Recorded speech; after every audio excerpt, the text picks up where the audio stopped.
আজ 18 জানুয়ারি 2024। এখন ঘড়িতে বাজে বিকেল 4:30। থাম্বনেল দেখে অবশ্যই আপনারা বুঝতে পারছেন আমরা যাচ্ছি অযোধ্যা। আমাদের ট্রেন হাওড়া থেকে ধুন এক্সপ্রেস ছাড়বে রাত্রির 8:25, যেটি অযোধ্যায় গিয়ে পৌঁছাবে কাল দুপুর 2টোর সময়। 881 কিলোমিটারের রাস্তা, তাতে আমাদের মোটামুটি সময় লাগবে 18 ঘন্টার মতন।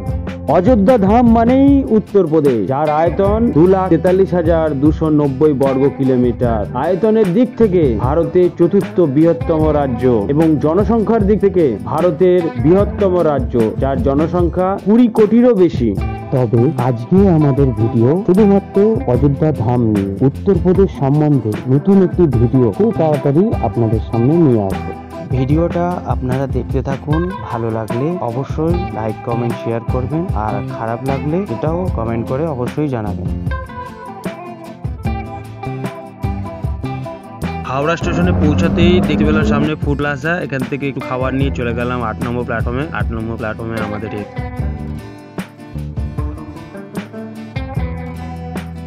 প্রায় 18 ঘন্টা জার্নি করার পর অবশেষে আমরা চলে এসেছি আমাদের আজকের গন্তব্যস্থান অযোধ্যা ধাম। স্টেশন করেছে, পুরো মনে হচ্ছে এয়ারপোর্ট। স্টেশন বলে কেউ ধরতেই পারবে না যদি রেল লাইন না থাকতো।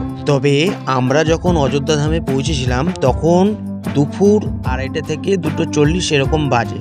তো একটু বিশেষ সমস্যার কারণে ভিডিও তুলতে পারিনি। স্টেশনটা এত সুন্দর লাগছিল তখন, তাই পরে এখন বাজে বিকেল 6টা। তো এখন একটু ভিডিও করে নিয়ে গেলাম আপনাদের দেখানোর উদ্দেশ্যে।